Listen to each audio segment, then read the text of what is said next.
So here we go. I'm going to give you a bit of a tour of the Green Zebra's kitchen garden. Now, at this stage of the game, we're late October in Australia, which puts us kind of right in the middle of spring. This is the first bed, which has got most of our kind of easy picking herbs. We always keep just a selection of herbs along the front, paving that's close to the house. Most of these will carry over from what we planted last kind of autumn and summer, so they've kind of, as the weather's warmed up, they've really taken off. What have we got there? We've got some really good coriander, actually. I can't move the camera too much because it'll make you all, seasick, but I might do it anyway. Yeah, the coriander has been fantastic. So we've been using that. The sage has gone crazy. We use a lot of sage at the shop. We do sage butter, and then that sage butter gets used in a lot of the sauces. We sell that also to go to the pumpkin and walnut ravioli. We've got a few little parsley seedlings there, some that's gone to seed further down the end. We've got Greek oregano, we've got some dill. We just planted some new seedlings yesterday, so we've got some marjoram in there. Other side of the bed, we've got, just finishing up now actually, but we had a really good run with regular English spinach. The snails had a terrific feast with the baby cauliflowers, which we planted way too late, but as long as we're keeping the pests fed, that's the main thing. Some chives, garlic chives and regular chives at the front.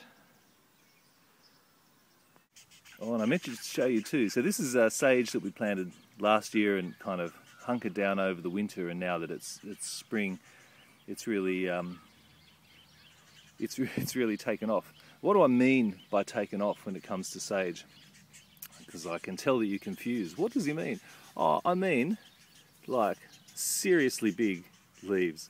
There's a theory with herbs that the more they struggle, the stronger their flavour is, and you get that particularly with rosemary and some of those herbs. If they're really kind of nuggety, brittle, small bushes, they can have very strong flavour.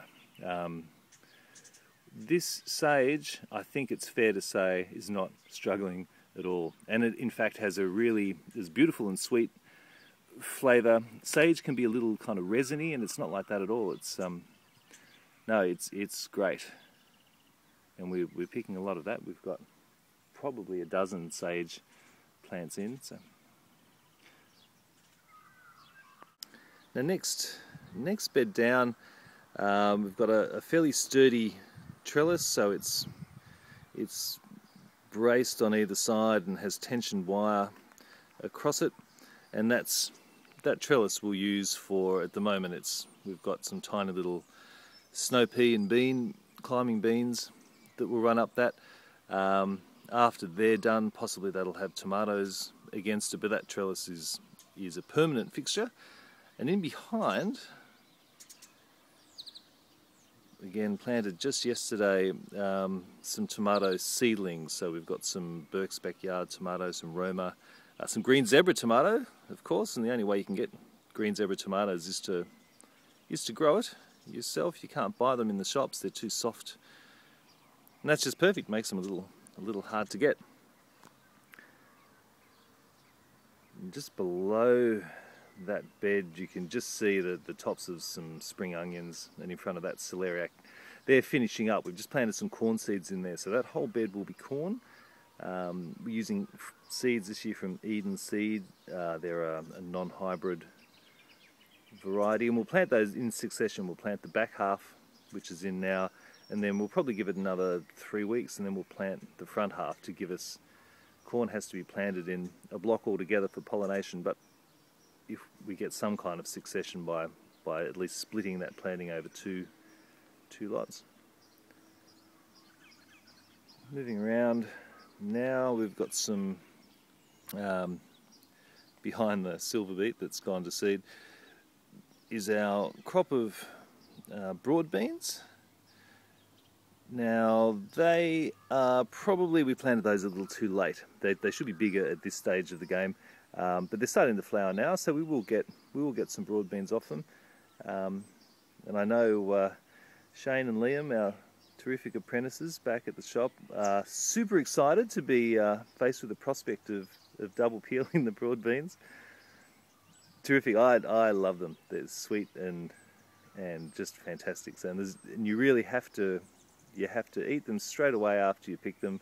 And you know, one of the best reasons I think to have a garden is so you can grow things like that.